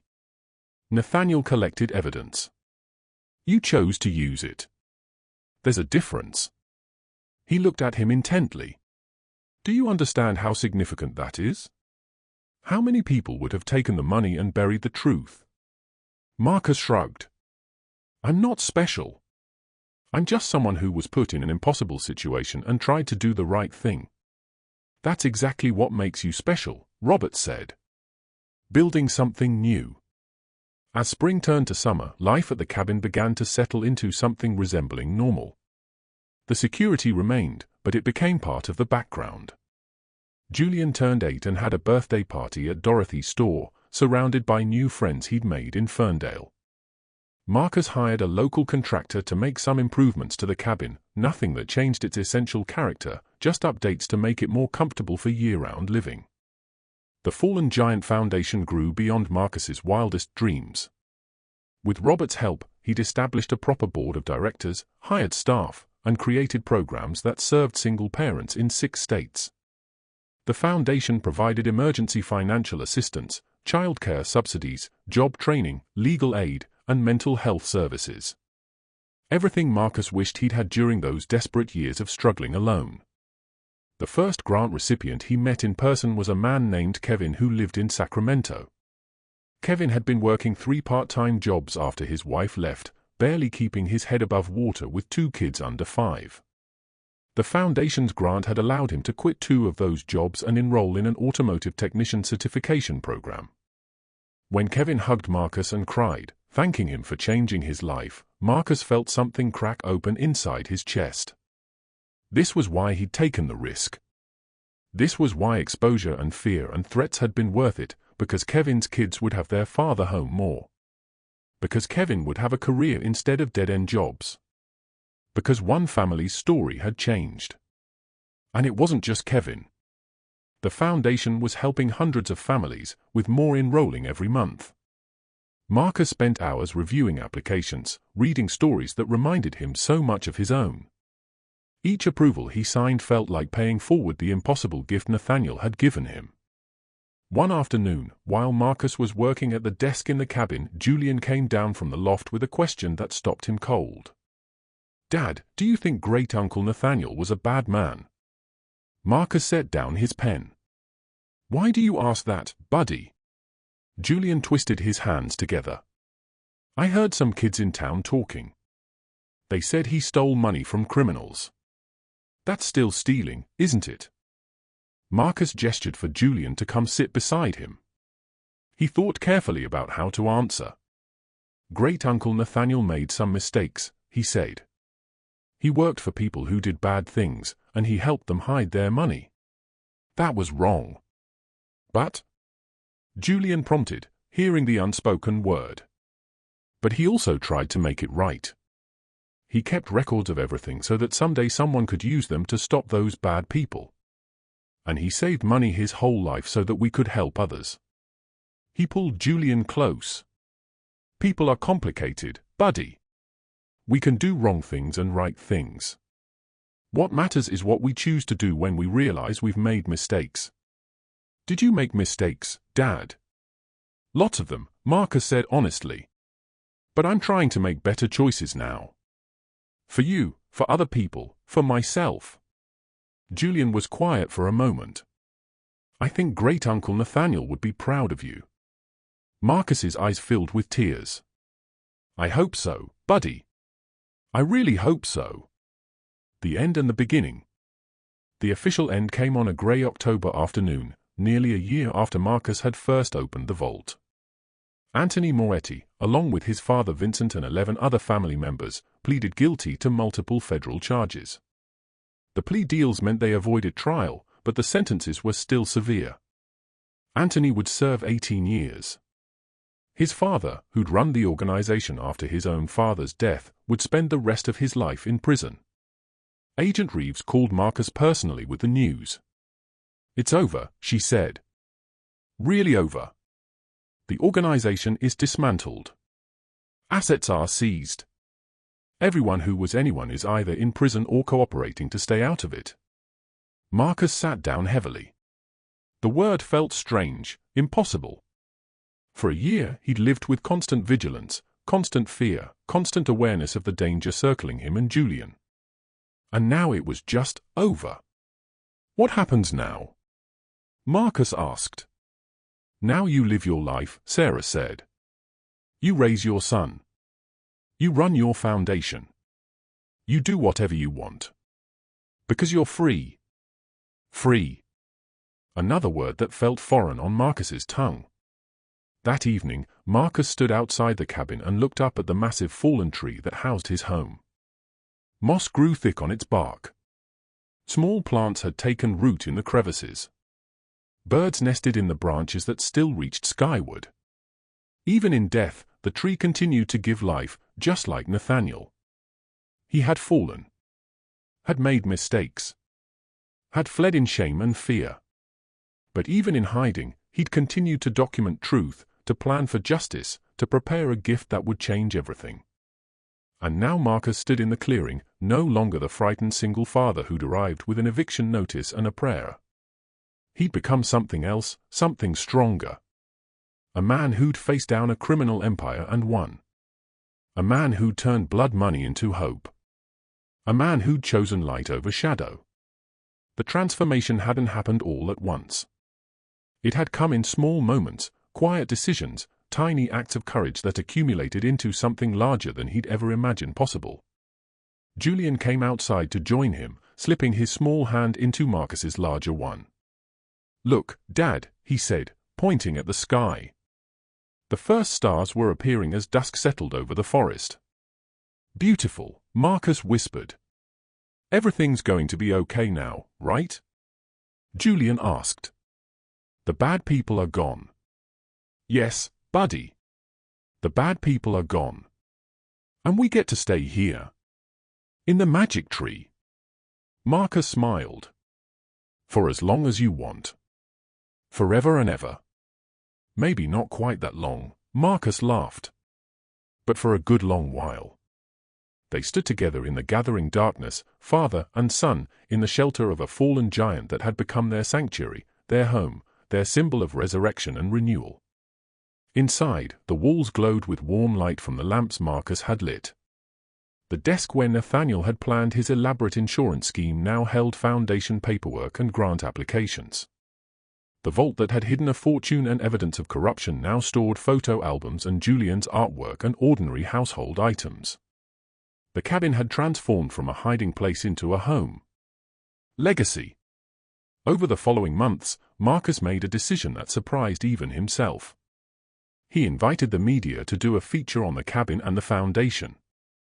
A photographer came and took pictures of the incredible structure, the smooth wooden walls and the windows cut into ancient bark. A journalist interviewed Marcus about his journey from eviction to empowerment. But more importantly, they told the stories of the people the foundation had helped. Kevin, who'd become an automotive technician and now volunteered his services to other struggling parents. David, a single father who'd received childcare subsidies that allowed him to take a job with actual benefits.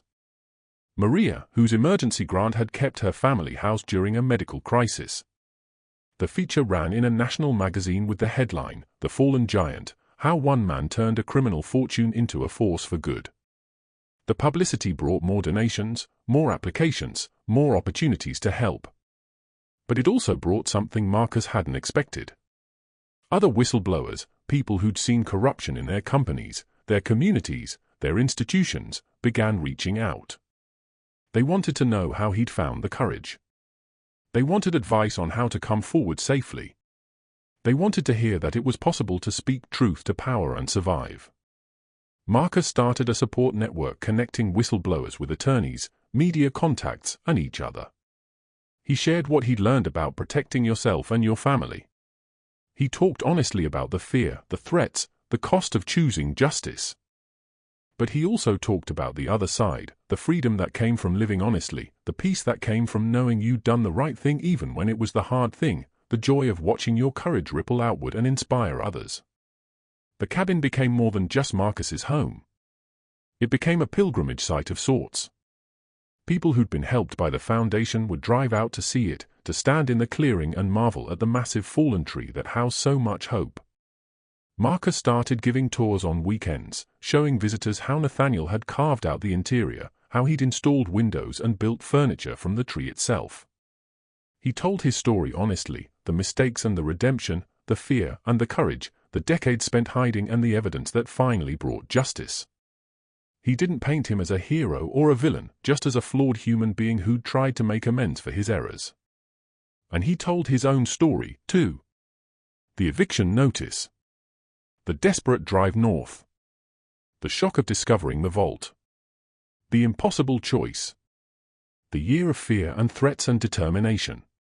He talked about transformation, about how crisis could crack you open and reveal strength you didn't know you possessed. Julian, now 9 years old and confident in ways that made Marcus's heart swell, became the unofficial junior tour guide. He'd show children the loft bedroom with its ceiling painted with stars and crescent moons. He'd explain how the tree was 2,000 years old when it fell. He'd tell them about great-uncle Nathaniel, who'd been scared but brave, who'd made mistakes but tried to fix them. On the 1-year anniversary of the guilty pleas, Marcus held a small ceremony at the cabin. Robert was there, along with Dorothy and her family, Agent Reeves, and a few of the Foundation's board members. They planted a young sequoia seedling in the clearing, a living symbol of renewal and hope. Marcus spoke briefly, his voice carrying across the quiet forest. "This tree won't mature in my lifetime," he said. "Maybe not even in Julian's. But someday, hundreds of years from now, it will tower over this forest. And maybe someone will look up at it and remember that from fallen giants, new life grows." He paused, emotion thick in his throat. Nathaniel spent 40 years hiding from his past. I spent a year fighting it. But now we're building something different. Not hiding, not fighting. Just growing. Just helping. Just being the kind of people we wish we'd had when we were struggling. As the small group shared a meal together, laughing and telling stories, Marcus felt something he hadn't experienced in longer than he could remember. Contentment. Not just happiness or relief or temporary joy, but deep, lasting contentment with who he was and what his life had become. He looked around at the faces gathered in his home, at the people who'd become his chosen family. He thought about the hundreds of families the Foundation was helping, the lives being changed, the cycles of poverty being broken. He thought about Julian, growing up strong and confident and unafraid, learning from his father's example that courage wasn't the absence of fear, but the choice to act despite it. And he thought about Nathaniel, the great-uncle he'd never met, who'd left him an impossible gift wrapped in danger and moral complexity. He'd given him more than money. He'd given him purpose. He'd given him a choice. He'd given him the chance to become someone he never dreamed he could be. That night, after everyone had left and Julian was asleep upstairs, Marcus sat at Nathaniel's old desk and wrote a letter. Not to anyone in particular, just to the universe, to the future, to whoever might need to hear it. To anyone who finds themselves standing at an impossible crossroads, he wrote. To anyone who's been given a burden they didn't ask for and a choice they don't feel qualified to make. To anyone who's scared and alone and wondering if they're strong enough. You are stronger than you know, braver than you feel, more capable than you imagine. I was a single father facing eviction, working double shifts, barely surviving. I had every reason to take the easy path, to hide the truth, to think only of myself and my son's immediate safety. But something inside me, some voice I'd never heard clearly before, said that comfort bought with silence costs too much. That safety built on buried truth isn't really safety at all. I won't lie and tell you it was easy. It wasn't. I was terrified every single day. I received threats. My son was in danger. I questioned my decision 1,000 times. But I would make the same choice again. Because the alternative, living with the knowledge that I'd chosen comfort over justice, safety over truth, my own peace over everyone else's pain, that would have been a different kind of death. A slower one perhaps, but just as final. Whatever crossroads you're standing at, whatever impossible choice you're facing, know this: courage isn't about being fearless. It's about being scared to death and doing the right thing anyway. And you're not alone. Even when it feels like you are, even when the night is dark and the path is unclear, there are others who've walked this road before you. Others who will walk it after you. Others who are walking it right now, in their own circumstances, facing their own impossible choices. We are connected by our courage, by our willingness to stand up when we could have sat down. And that connection, that invisible thread of shared bravery, is stronger than any threat, any empire, any force that tries to keep truth buried. Be brave. Be honest. Be you. The world needs people who choose light over shadow. Now more than ever. Marcus. He folded the letter and placed it in the desk drawer next to Nathaniel's journal and the original letters he'd left for him. Someday maybe Julian would read it. Or maybe someone else who found themselves standing in this cabin, facing their own crossroads. The story would continue. The foundation would grow. New challenges would arise. But tonight, in the peaceful sanctuary of a fallen giant, Marcus Bennett felt something he'd been chasing his entire life without knowing it. He felt whole. Anyone can choose courage if they're willing to accept that being afraid and being brave aren't opposites, they're partners. The strongest among us aren't those who never face fear, but those who face it and step forward anyway. As the moon rose over the ancient forest and stars filled the sky above the clearing, Marcus stood on the porch of his impossible home, built inside a tree that had witnessed 2 millennia of history. The cabin glowed behind him, warm and welcoming, no longer a hiding place, but a beacon. He thought about the eviction notice that had sent him here, about the desperate father who'd driven north with nothing but hope and determination. That man felt like someone from another life now, someone Marcus barely recognized. But he was grateful to that man. Grateful for his desperation that became determination. Grateful for his fear that became fuel. Grateful for his choice to say yes to the unknown, to take a chance on an inheritance from a relative he'd never known. Because that choice, made in desperation and hope, had led to all of this. To justice served and families helped and a son growing up strong. To a legacy not of crime and hiding, but of courage and transformation. To proof that one person's choice to stand up could echo farther than they ever imagined. Marcus Bennett had inherited a cabin carved from a fallen trunk and a vault containing $150 million. But what he'd really inherited was possibility. The possibility that from ruin we can build renewal. That from fear we can forge courage. That from darkness we can choose light. And he'd proven, day by difficult day, that sometimes the most ordinary people are capable of the most extraordinary courage. Because he was just a single father who'd been pushed to the edge and decided not to jump, but to stand and fight. He was just a man who'd been given an impossible burden and chosen to carry it with grace. He was just a human being who'd looked at the hardest decision of his life and chosen truth over comfort, justice over safety, light over shadow.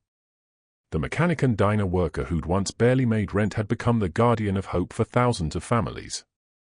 The scared father who'd driven north with an eviction notice had become the man who'd brought down a criminal empire.